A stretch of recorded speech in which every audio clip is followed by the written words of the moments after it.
What's up, everyone, and welcome back to another video. Today we're going to talk about all of the Sundews that I got on shelf 2 and explain what I did yesterday. I got rid of a bunch of plants, gave away to a couple of new plant keepers. Hopefully they can continue the charge and keep them going. But anyway, we're going to start right here. I wanted to just go through everything and explain everything to you a little bit better than what I have in the past and move forward. So right here we have various Drosera capensis, and these are all from leaf cuttings. What do you mean leaf cuttings? Well, leaf cuttings, Drosera can be cultivated by vial and water, and as you can see, you simply cut their leaves off and you place the leaves in here, and in about I started these and I want to say December, so probably about 3-4, probably up to about 6 months. You leave them in the water. You change your water every day. Just keep the water nice and fresh. Keep them under the light, and this is what happens. So all of these plants here were born in one of these test tubes. There's 1, 2, 3, 4 of them. Actually, 5 of them right here. And then last night, I was digging through some of the old substrate and I found another little one. So I guess that either is a root prop or a seedling. Moving right along here, we got the Baines Kloof. Now this is off the original 5-year-old plant, the Hydra Mommy that I had. The reason why I called it that is because it looked like a Hydra. It had 6 different extensions with a head like this on it. Well, something happened. I want to say it was either going to be humic acid rot or humic acid shock or something of that nature, and I had to go ahead and separate everything. Well, this was one of the main pieces, and as you can see, it's doing extremely well. Botryviae was in the same bog with Baines Kloof, and it too had to be taken out because we didn't want to have any more burn than what it had. As you can see, several of the arms got burned, and I had to cut a lot of them off. But still going strong. New bloom coming in right there. One already looks like it's came and went. So hopefully we'll get that to drop some seed. Back here in the back, ICPS champion, giant, excuse me, not champion. This is just one named Sundew cultivar. This is a root crop. Basically a buried piece of root kicked up this plant, and that's what they do. They kick up pups. If the plant dies, 2 more emerge to replace it from the roots. It's actually really insane. Moving over, we have the Red Narrow. I've had this one here for about 2 years, and it's died and come back several times. Here's another named cultivar. This is spoon-fed. This is not a hybrid. This is not a tissue culture. This is a Drosera capensis Cape Sundew, but this is all the big it'll get. It's almost like it's like a dwarf size.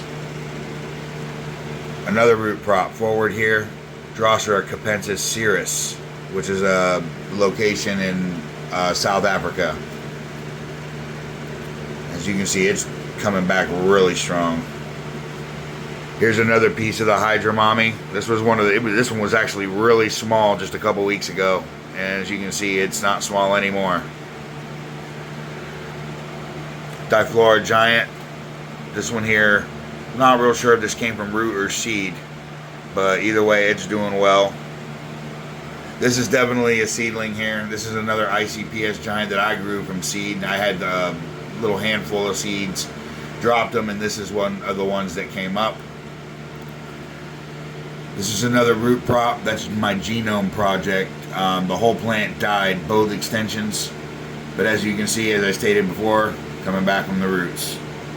Same thing with Lotus Eater. Give me just a minute here. I want to readjust. I got a couple little weeds in there. I got to get them out. Lotus Eater, as you can see, one plant there and then another here. I had nothing but problems with the original, so hopefully when these 2 come back in, it's actually a much nicer plant. And moving over to row 4 now. Drosera capensis alba, which stands for albino. So all the same attributes as these, just white. And it'll kick up a white flower here shortly.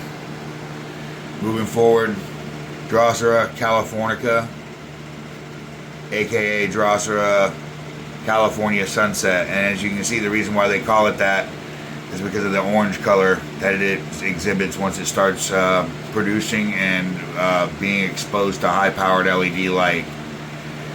Drosera spiralis. This is an extremely hard sundew to grow, but as you can see, we got one arm coming up, and hopefully we'll get some more soon. They are extremely temperamental, so we're looking at some time on that one. Drosera Dorks Pink, which is a man-made hybrid Australian pygmy sundews, and this is all the big they'll get. Doing quite well. And moving over to the final row in the tray, my Drosera capillaris. I've had so many of these things, and this all started with one plant.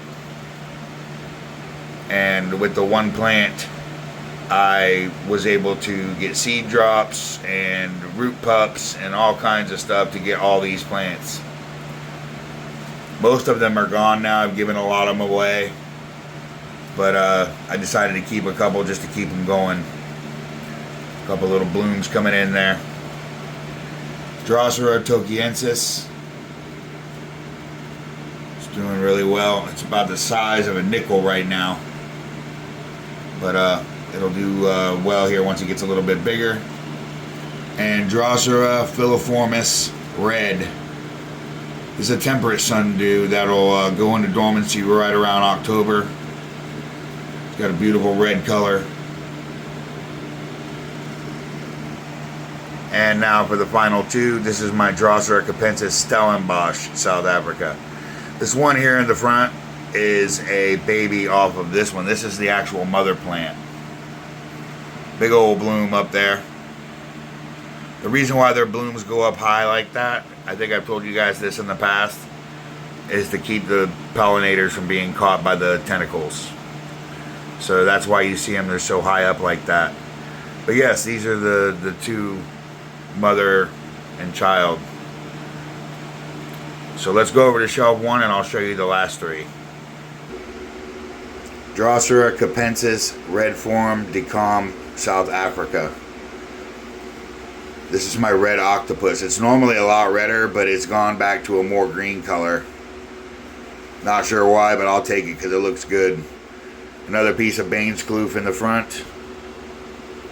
And another little piece of filiformis red form there in the front.